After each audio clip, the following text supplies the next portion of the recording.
नमस्कार, आप देख रहे हैं मुद्दा गरम है। मैं हूं आपके साथ हितेश व्यास। देश में लोकसभा चुनाव के नतीजों के बाद अब सरकार का गठन भी हो चुका है। सरकार शपथ लेने के बाद कामकाज में भी लग चुकी है।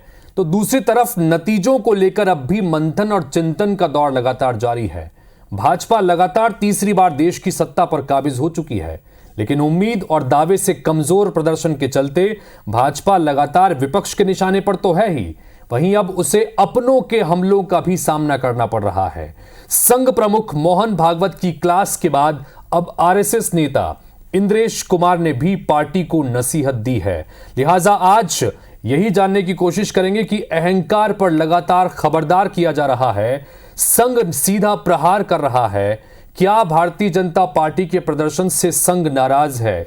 क्या भारतीय जनता पार्टी का जिस तरह से चुनाव प्रचार का अभियान चला, वो उस प्रचार अभियान के तरीकों से संघ सहमत नहीं था?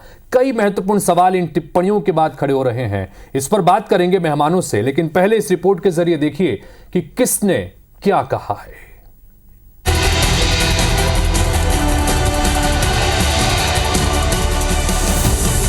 उसमें अहंकार नहीं आता कि मैंने किया, और वही सेवक कहलाने का अधिकारी रहता है। जिस पार्टी ने भक्ति की, अहंकार आया, उसको 240 पर रोक दिया, पर सबसे बड़ी बना। लोकसभा चुनाव के नतीजे भाजपा की उम्मीदों के अनुरूप नहीं आए। 400 पार का दावा करने वाली पार्टी खुद अपने दम पर बहुमत से दूर रह गई। विपक्ष इन परिणामों पर भाजपा को तो घेर ही रहा है, लेकिन अब भाजपा अपनों के भी निशाने पर आ गई है। आरएसएस के नेता लगातार बीजेपी पर निशाना साध रहे हैं। संघ प्रमुख मोहन भागवत के बाद अब एक और आरएसएस के पदाधिकारी इंद्रेश कुमार ने बीजेपी को नसीहत दी है। जिस पार्टी ने भक्ति की, अहंकार आया, उसको 241 पर रोक दिया, पर सबसे बड़ी बना दी। जिनके अंदर राम की अनास्था थी, अश्रद्धा थी, और उनको सबको मिलकर 234 पर रोक दिया। कहा तुम्हारी अनास्था का यही दंड तुम्हें है कि तुम सफल नहीं हो सकते। इसलिए जो राम की भक्ति करे तो निरअहंकार करे, और जो राम का विरोध करे उसका अकल्याण अपने आप है। प्रभु ने गुरु सिंह, उसने जनता के ऊपर जुल्म किए थे। राम जी ने कहा थोड़ी देर 5 साल विश्राम कर ले, अगली बार देख लेंगे तेरा भी क्या करना। इसलिए राम भेदभाव नहीं करते हैं, राम सजा नहीं देते। इससे पहले 10 जून को नागपुर में संघ के एक कार्यक्रम में संघ प्रमुख मोहन भागवत ने कई सियासी संदेश दिए। भागवत ने मणिपुर की स्थिति पर चिंता जताई और कहा कि 1 साल से ये राज्य जल रहा है, कौन इस पर ध्यान देगा। वहीं उन्होंने किसी का नाम नहीं लेते हुए कहा कि जो मर्यादा का पालन करे, अहंकार न करे, वही सच्चा सेवक है। तो मर्यादा का पालन करके जो चलता है वो कर्म करता है, लेकिन कर्मों में लिप्त नहीं होता। उसमें अहंकार नहीं आता कि मैंने किया, और वही सेवक कहलाने का अधिकारी रहता है। जानकार बताते हैं कि संघ भाजपा के चुनाव प्रचार के तरीकों से सहमत नहीं था। वहीं चुनाव के दौरान पार्टी अध्यक्ष जेपी नड्डा की टिप्पणी से भी संघ की नाराजगी है। दरअसल इंडियन एक्सप्रेस को दिए एक इंटरव्यू में जेपी नड्डा ने आरएसएस को एक वैचारिक मोर्चा बताया था। नड्डा ने कहा था कि शुरू में हम अक्षम होंगे, थोड़े कम होंगे, तब आरएसएस की जरूरत पड़ती थी, लेकिन आज हम बढ़ गए हैं और सक्षम हैं, तो बीजेपी अपने आप को चलाती है। यही अंतर है। हमने भक्ति की और भक्ति निरंतर करते रहेंगे, उनका आशीर्वाद हमारे साथ है। आज 240 सीटें, 241 सीटें भारतीय जनता पार्टी जीती है, तो आगे और बढ़ेंगी। निश्चित रूप से उन लोगों को कल भी कुछ हासिल नहीं हुआ था, आगे भी कुछ हासिल नहीं होगा। कुल मिलाकर अगर हम कांग्रेस की बात करें तो 3 चुनाव में 14, 19 और 24 मिलाकर के भी जितनी सीटें 195 उनकी बन पाई, उससे ज़्यादा भारतीय जनता पार्टी की अकेली 240 है। सत्ता पक्ष संभल कर बोल रहा है, तो विपक्षी दलों के नेता भाजपा पर लगातार निशाना साध रहे हैं। जनता जनार्दन यही भगवान है, यही लोकतंत्र का भगवान है, सब कुछ है। लगभग 30 से ज्यादा ऊपर सीटें ऐसी है जहां बीजेपी हार गई है। डरा धमकाकर इलेक्शन ऑफिसर को आपने उस पर विजय प्राप्त किया है। जहां जहां प्रभु श्री राम का वास्तव्य रहा, वो सभी पवित्र भूमि पर अहंकार का पराभव हुआ है। कौन गंभीरता से लेता है आरएसएस को? मोदी जी खुद तो लेते नहीं, तो हम क्यों लें? जब बोलने का समय था तब बोला होता तो सब गंभीरता से लेते। तब आप चुप रहे, सत्ता के मजे आप भी लूट रहे थे। हर जिले में, हर राज्य में आरएसएस के कार्यालय बन रहे थे, तब तो आप चुप रहे। अब जब लग रहा है कि चिड़िया चुग गई खेत। राम द्रोही कोई नहीं है इंद्रेश जी, थोड़ा नजरिया बदलिए। हम चुनावी राम भक्त नहीं होना चाहते। मर्यादा पुरुषोत्तम के चरित्र को अगर देखिएगा तो आपको ये 241 वाले मीलों दूर नजर आएंगे। बस इतना ध्यान रखिए इंद्रेश जी, बाकी हो ये है वही जो राम रचि रखा। बेईमानी आ गई थी, अहंकार आ गया था, करप्शन आ गया था और उन्हें लगने लगा था कि वो भगवान हो गए हैं। अब उन्हें सत्ता और पावर से कोई हटा नहीं सकता। ये तमाम चीजें मिलाकर पूरा एक पैकेज बना जिससे बीजेपी का पराभव हुआ। पिछले दिनों महाराष्ट्र के एक कार्यक्रम में मुख्यमंत्री एकनाथ शिंदे ने भी कहा कि 400 पार का नारा एनडीए के लिए आत्मघाती साबित हुआ। इन बयानों से जाहिर है कि लोकसभा चुनाव में जीत के बाद भले ही देश में एक बार फिर से एनडीए की सरकार बन गई, लेकिन उम्मीद से कमजोर प्रदर्शन के चलते कई सवाल खड़े हो गए हैं और भाजपा के कमजोर प्रदर्शन से आरएसएस खफा है। इन सब के बीच शनिवार को संघ प्रमुख मोहन भागवत उत्तर प्रदेश के मुख्यमंत्री योगी आदित्यनाथ से मुलाकात करने वाले हैं और वर्तमान परिस्थितियों में ये मुलाकात अहम मानी जा रही है। Bureau report IBC 24।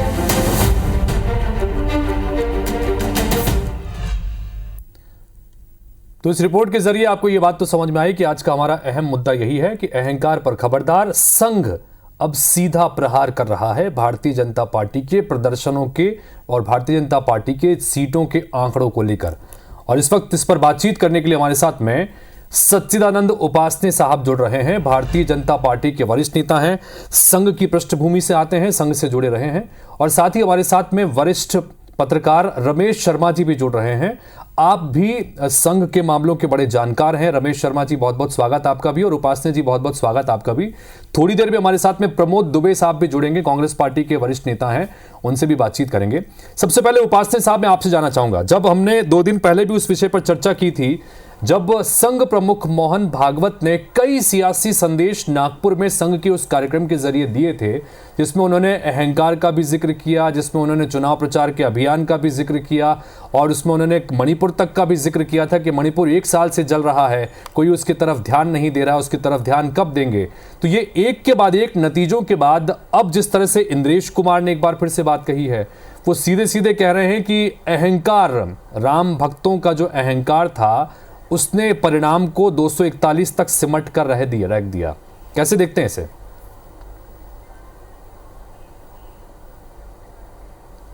देखिए, जिस प्रकार से आप संघ की बात कर रहे हैं, परम पूजनीय सरसंघ चालक जी की बात कर रहे हैं, तो संघ के 3य वर्ष के समापन के अवसर पर उन्होंने जो नागपुर में बातें कही, वो किसी एक दल के लिए नहीं कहा कि देश की वर्तमान जो राजनीतिक परिस्थितियां हैं, उन परिस्थितियों में दलों की भूमिका क्या होनी चाहिए।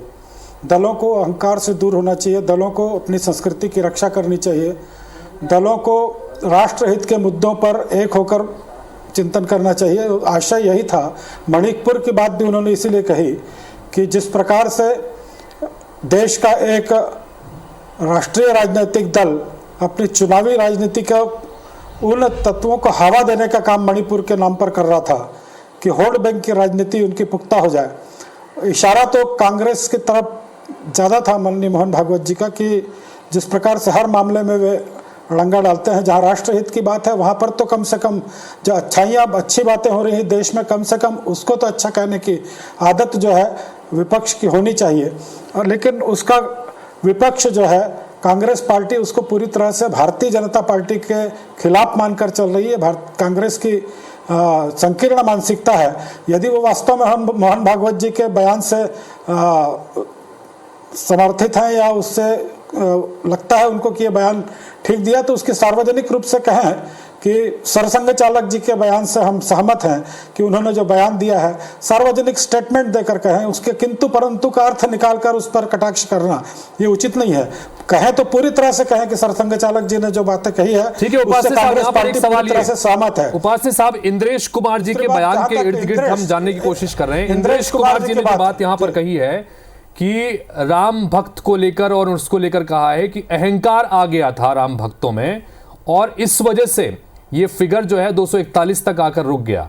वहीं विपक्ष के लिए भी वो कहते हैं कि विपक्ष जिन्होंने राम का सीधे सीधे विरोध किया वो 234 तक नहीं पहुंच पाए, उससे ऊपर वहां तक आकर अटक गए। और ये जो खास तौर पर भारतीय जनता पार्टी के लिए उन्होंने कहा है, निशाना साधा है, इसको किस तरह से देखा जाए उपासने साहब?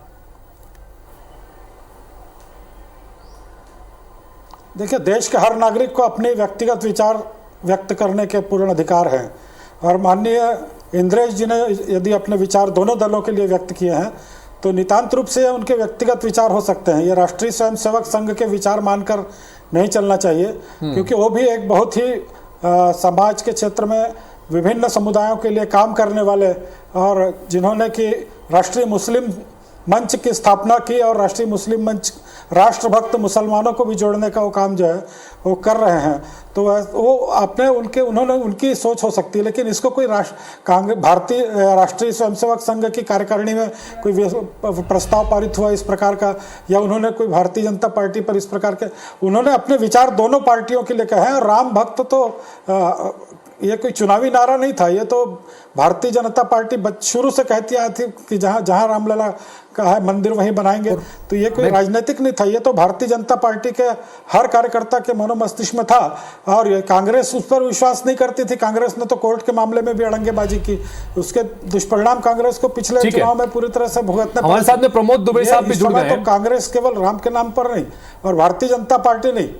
ठीक है, प्रमोद दुबे साहब जुड़ गए हैं, उनसे भी बात कर लेते हैं, प्रतिक्रिया आपकी भी लेना चाहेंगे। प्रमोद दुबे साहब, लगातार आप इंद्रेश कुमार जी के बयान के संदर्भ में और उसके अलावा मोहन भागवत ने भी जो बयान दिया था उन सबको लेकर भी कह रहे हैं कि राम भक्तों में जो अहंकार आ गया उसकी वजह से इस तरह के परिणाम आए। और वो विपक्ष पर भी निशाना साधते हैं, वो कहते हैं कि राम का जिस तरह से विरोध किया तो आप लोगों का आंकड़ा भी 234 पर अटक गया। प्रतिक्रिया आपकी?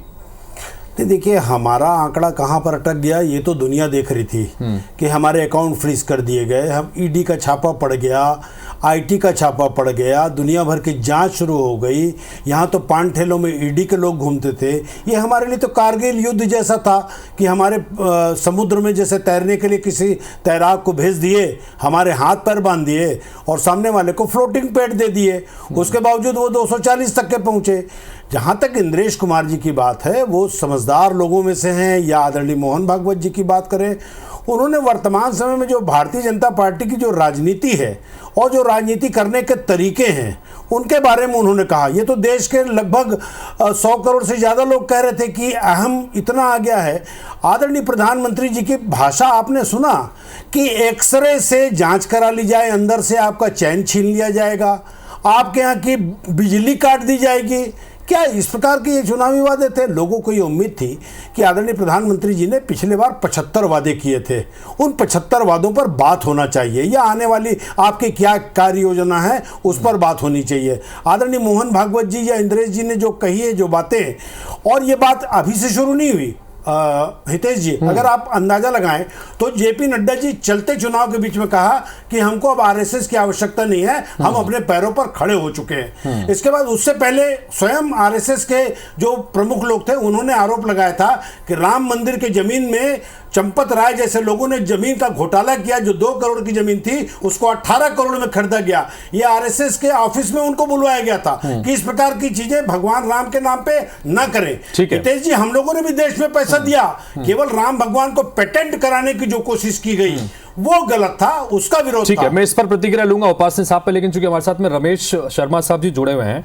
रमेश जी, चूंकि मैं पहले पॉलिटिकल रिएक्शन लेना चाह रहा था इसलिए आपको मैंने इंतजार कराया, लेकिन मैं आपसे जानना चाहूंगा रमेश जी कि जिस तरह के परिणाम निकल के सामने आए, जाहिर तौर पर दावे 400 पार के या 370 पार के या इस तरह के थे, लेकिन जो परिणाम निकल के सामने आए उसके बाद अब आरएसएस सीधे सीधे जो है इसके खिलाफ बयानबाजी लगातार हो रही है, नाराजगी नजर आती है। मोहन भागवत ने नाम नहीं लिया, लेकिन वो कहते हैं कि जो मर्यादा का पालन करे, जो अहंकार ना करे, वही सच्चा सेवक है। इंद्रेश कुमार राष्ट्रीय मुस्लिम मंच के अध्यक्ष हैं, आरएसएस संघ का अनुशंसिक संगठन है, और वो ये कहते हैं कि जो राम भक्त अहंकारी बन गए इसलिए परिणाम इस तरह के आए। आप इसको किस तरह से देख रहे हैं? क्या जबरदस्त नाराजगी है आरएसएस में?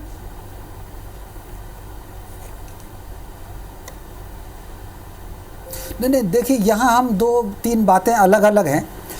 सबसे पहले हम जैसे इंद्रेश जी के वक्तव्य पर अगर चर्चा करें तो इंद्रेश जी जो बात कर रहे थे वो भाजपा और आरएसएस के लोगों के बीच में बात नहीं कर रहे थे, वो राम भक्तों के बीच में बात कर रहे थे। और राम भक्तों को राम की महत्ता क्या है, वो किस प्रकार अहंकार रहित होकर के भक्ति को पसंद करते हैं, ये उस बात पर उन्होंने इस बात पर जोर दिया कि यदि भक्ति का अतिरेक होगा अहंकार का, तो भक्ति के अहंकार के अतिरेक में किसी को भी क्षति हो सकती है। उसमें उन्होंने भाजपा का भी उदाहरण दिया। तो ठीक उसी प्रकार राम विरोधी लोग जो है वो किस स्थिति में जा सकते हैं, वो उन्होंने उसका अधिकार दिया। इसमें कोई शक नहीं कि चुनाव के दौरान भाजपा का जो निचले स्तर का कार्यकर्ता था उसको ये लग गया था कि हम तो अब जीत ही रहे हैं, तो वो जितनी मेहनत करनी चाहिए थी उसने नहीं दी, ये नहीं की, ये बराबर देखने को आ रहा है। अब दूसरी जो मोहन जी का वक्तव्य आपने बताया नागपुर का, तो अहंकार रहित जीवन राष्ट्र और संस्कृति के लिए आवश्यक है। ये बात जो प्रथम सरसंघ चालक जी थे गुरुजी, वहां से लेकर के लगभग हर संघ चालक जी ने ये बात दोहराई। ये ठीक है कि इस वक्त जो तृतीय वर्ष का जो समापन में सरसंघ चालक जी का वक्तव्य था वो चुनाव के समय था। अगर आप देखेंगे जो गुरुजी समग्र की जो पुस्तक आती है वो अगर आप देखेंगे तो कार्यकर्ता को उन्होंने यही कहा है। मोहन भागवत जी वहाँ कार्यकर्ता के बीच में बोल रहे थे, तो कार्यकर्ता को अहंकार रहित होकर के, राग द्वेष से ऊपर होकर के राष्ट्र के लिए काम करना, ये संदेश मोहन भागवत जी का था। तो क्या लेकिन रमेश शर्मा जी इन सबसे ये संदेश ना जाए कि अगर आरएसएस से जुड़े इतने महत्वपूर्ण व्यक्ति जो अगर इस तरह की बात कर रहे हैं कि अहंकार नहीं आना चाहिए और जो अहंकार ना करे वही सच्चा सेवक है, और एक तरफ प्रधानमंत्री नरेंद्र मोदी अपने आप को प्रधान सेवक भी कहते हैं देश का, तो क्या ये संदेश ना जाए कि ये अहंकार के संदर्भ में संदेश देने की कोशिश पार्टी के नेताओं को ही हो रही है, भारतीय जनता पार्टी की तरफ ही इसका इशारा है? क्या इसको इस तरह से ना लिया जाए?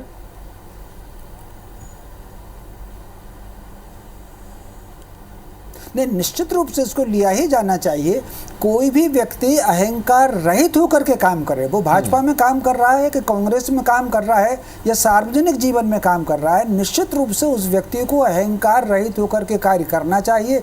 यही राम का संदेश है। आप अगर देखेंगे रामायण में, रामचरितमानस में राम के और लक्ष्मण जी के जो संवाद हुए हैं, राम जी के हनुमान जी के जो संवाद हुए हैं, उन सारे संवाद, या राम जी का और बाली के बीच में जो संवाद हुआ है, या राम जी के और अत्रि ऋषि के बीच में जो संवाद हुआ है, इन सब में जो जीवन का संदेश आ रहा है वो कहीं ना कहीं अहंकार युक्त होकर के ही संदेश आ रहा है। वो चाहे मैं हो सकता हूं, वो आप हो सकते हैं, वो नरेंद्र मोदी जी हो सकते हैं, वो प्रमोद दुबे जी हो सकते हैं, वो कोई और भी हो सकते हैं। तो कुल मिलाकर के जीवन को अहंकार रहित होकर के जीना, यही राम जी के जीवन का संदेश था, यही गीता का संदेश है, और यही सारे के सारे सरसंघ चालक जी के जब भी ये बीज वक्तव्य जब भी इस तरह के आते हैं उसमें भी अहंकार रहित जीवन का संदेश ही आता है। जी तो उपासने जी, क्या भारतीय जनता पार्टी के नेताओं के भीतर अहंकार बढ़ गया है? 10 साल के शासनकाल के बाद में हमने चुनाव प्रचार अभियान के दौरान भी लगातार देखा कि मैं की भावना बहुत हावी होती नजर आई, व्यक्तिवाद की भावना बहुत हावी होती नजर आई, जबकि संघ की जो कार्यप्रणाली रही है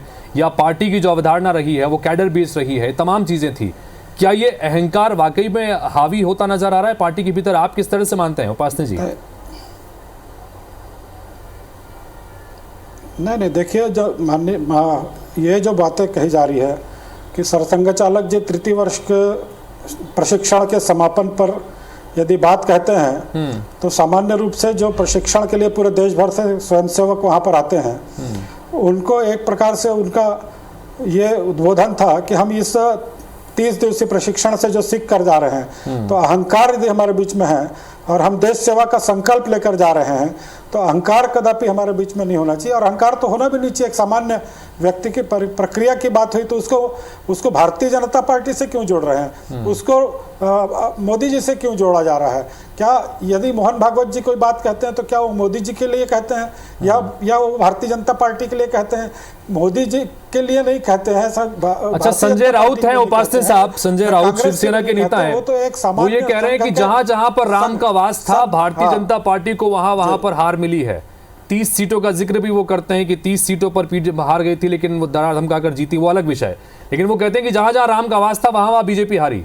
संजय राउत, बताइए। नहीं, देखिए, इंद्रेश कुमार जी ने भी स्वतः कहा है कि राम मंदिर बनने पर देश को गर्व है, इसके पीछे कितना बड़ा भाव छुपा हुआ है। यानी राम मंदिर बनाने वालों ने जिस प्रकार से किया है वो देश हित के, देशवासियों के मन मस्तिष्क की बात की है। देशवासी आज इसको पसंद कर रहे हैं कि राम मंदिर का जो 500 साल पुराना झगड़ा था, 500 साल में कितने लोगों के प्राणों की कुर्बानी हुई, उस सब को दूर करते हुए यदि उसको किया है तो देशवासियों को इसका गर्व है। और उन्होंने आगे ये भी कहा कि केवल किसको पछतावा है, पछतावा है तो कांग्रेस के लोगों को पछतावा है, कांग्रेस पार्टी को पछतावा है, उसका पछतावा है तो कम्युनिस्ट पार्टी के पेट में दर्द हो रहा है। कांग्रेस और प्रमोद द्विवेदी साहब वो कह रहे हैं कि कम्युनिस्टों के पेट में दर्द हो रहा है राम मंदिर। बताइए इस पर आपका रिएक्शन। विपक्ष के पेट में दर्द हो रहा है। देखिए हितेश जी, ये दुनिया जान रही है 140 करोड़ लोग कि ये इंद्रेश कुमार जी के बयान से सहमत है। ये सब कह रहे हैं कि इंद्रेश जी ये रामानंद पीठाचार्य के जो आचार्य थे वो लोगों ने लगाया, और ये जो केस है प्रभु राम जी ने जीता है। ये दुल्ला दुल्ला करने की आवश्यकता नहीं है किसी को। और जो लोग 2 करोड़ की जमीन को 18 करोड़ 19 करोड़ में खरीदे हैं, उनसे कम से कम ये बातें शोभा नहीं देती, पहली चीज। दूसरा चीज, कोई जाए कोई न जाए, हम लोग रामायण में पढ़े हैं, हुई है वही जो राम रचि राखा, या प्रभु जिनको बुलाएंगे वो जाएंगे। और जब जाएंगे, क्या शंकराचार्य जी ने जो बात कही वो गलत है? क्या उस बात को भी आरएसएस के आदरणीय या जो प्रमुख लोग हैं वो लोग ठुकराएंगे? लेकिन कहीं ना कहीं हितेश जी, अगर आदरणीय मोहन भागवत साहब ने कोई बात कही है, उन्होंने केवल यही नहीं कहा है, उन्होंने बहुत सारी बातें कही हैं जिनका जिक्र मैं यहाँ नहीं करना चाहता, जिसको लेकर हम डिबेट कर भी चुके हैं। फाइनल कमेंट चाहूंगा रमेश शर्मा साहब आपसे, क्योंकि इन सब के बीच में जेपी नड्डा ने 5वें चरण के चुनाव के आसपास 15 मई के आसपास जो बात कही थी एक इंटरव्यू के दौरान, उन्होंने कहा कि पहले हम सक्षम नहीं थे तो हमें आरएसएस की जरूरत थी, अब हम सक्षम हो चुके हैं और पार्टी अब खुद को चलाती है। क्या इस बयान के मायने निकाले गए, इसकी वजह से नाराजगी भी थी? संक्षेप में रखिएगा सर अपनी बात।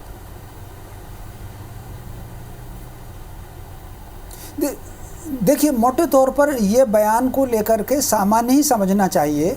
जिस तरीके से एक माँ होती है, उसके 4 बच्चे होते हैं, वो बच्चे जब सक्षम हो जाते हैं तो रोज ये फिर आवश्यक नहीं है कि माँ उनको दूध भी पिलाए और रोटी भी खिलाए और कपड़े भी पहनाए।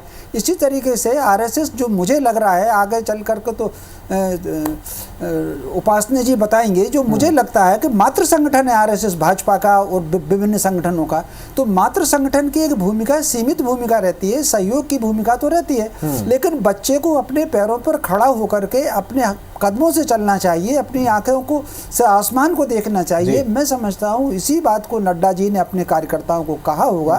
बाकी वैचारिक दृष्टि से मातृ संगठन है, नीति के आधार पर कहीं ना कहीं संघ मार्गदर्शन करता है भाजपा को, बिल्कुल, और संघ मार्गदर्शन करता रहा है और उसी मार्गदर्शन के आधार पर पार्टी लगातार चलती रही है। लेकिन जिस तरह का प्रदर्शन इस बार लोकसभा के चुनाव में रहा, उसके बाद एक संघ के नेताओं की जो बयान आ रहे हैं वो कई तरह के सवाल भी खड़े कर रहे हैं कि क्या वाकई पार्टी के कार्य क्रियाकलापों से नाराजगी है या इस तरह की स्थिति है। बहरहाल इस पर चर्चा हम आगे भी लगातार करते रहेंगे। आप तीनों का बहुत बहुत शुक्रिया। नमस्कार।